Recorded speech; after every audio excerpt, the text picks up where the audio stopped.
Perkenalkan, nama saya Natani Kristi dengan NIM H0321315 dari Prodi Pendidikan Biologi Fakultas Keguruan dan Ilmu Pendidikan Universitas Sulawesi Barat.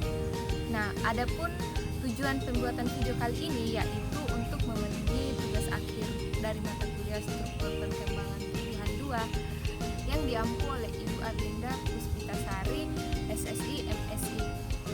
Adapun tanaman yang akan saya observasi yaitu tanaman Solanum lycopersicum. Adapun poin-poin yang akan saya bahas pada kesempatan kali ini yaitu anatomi buah dan biji tomat. Yang kedua, proses penyerbukan pada tomat. Yang ketiga, proses perkembangbiakan tomat. Yang keempat, proses anomali pada tumbuhan tomat. Buah tomat terdiri dari beberapa bagian yaitu perikarp, plasenta, funiculus, dan biji. Anatomi buah tomat dapat dilihat seperti yang ada di gambar, yaitu perikarp meliputi eksokarp, mesokarp, dan endokarp. Eksokarp ini adalah lapisan terluar dari buah dan sering mengandung zat warna buah terdiri dari dinding perikarp dan kulit buah. Perikarp meliputi dinding luar dan dinding radial atau septa yang memisahkan rongga lokula. Mesokarp adalah lapisan yang paling dalam berupa selaput terdiri dari parenkim dan ikatan pembuluh atau jaringan tertutup, dan lapisan bersel tunggal yaitu lokula. Yang terakhir yaitu endokarp adalah lapisan paling dalam terdiri dari biji, plasenta, dan cumulella. Untuk proses penyerbukan pada tomat diperlukan dua organ jantan dan betina. Buah tomat ini termasuk spesial karena memiliki dua organ reproduksi dalam satu bunga atau biasa disebut dengan hermafrodit. Secara sederhana, proses penyerbukan terjadi bila serbuk sari yang melekat pada anter dapat menyentuh stigma. Proses selanjutnya terjadi pada stel dan ovari. Intinya adalah bagaimana cara serbuk sari pada anter bisa berpindah pada stigma. Bunga tomat walaupun merupakan hermafrodit, tapi sudah pasti tidak dapat melakukannya sendiri. Proses penyerbukan biasanya dibantu oleh serangga seperti lebah atau kumbang, atau dengan bantuan angin.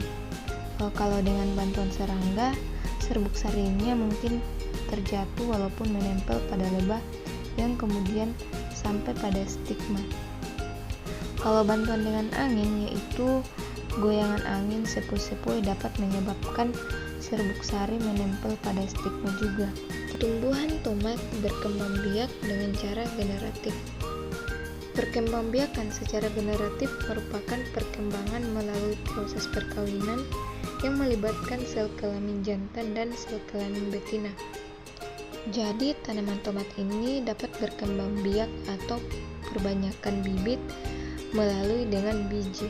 Anomali adalah istilah umum yang merujuk kepada kejadian penyimpangan atau keanehan yang terjadi, atau dengan kata lain, tidak seperti biasanya.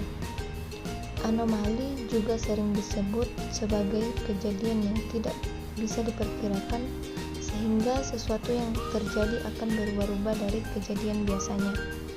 Ini merupakan salah satu peristiwa anomali yang terjadi pada batang tomat yang saya amati, yaitu memiliki bercak-bercak seperti tai lalat dan memiliki trikoma pada batang atau bulu-bulu halus. Adapun peristiwa anomali pada daun berbentuk tidak normal. Anomali pada bentuk daun dapat mencakup daun yang berlekuk, berlobus, berbentuk tidak teratur, atau memiliki bentuk yang tidak lazim untuk spesies tanaman tertentu. Dan daun berwarna tidak biasanya seperti pada gambar.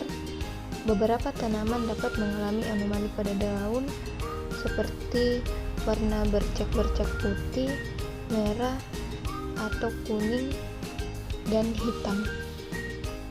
Demikian penjelasan singkat saya mengenai observasi tanaman tomat. Semoga dapat menambah wawasan dan pengetahuan teman-teman bagi yang menonton. Sekian dan terima kasih. Saya ucapkan wassalamualaikum warahmatullahi wabarakatuh.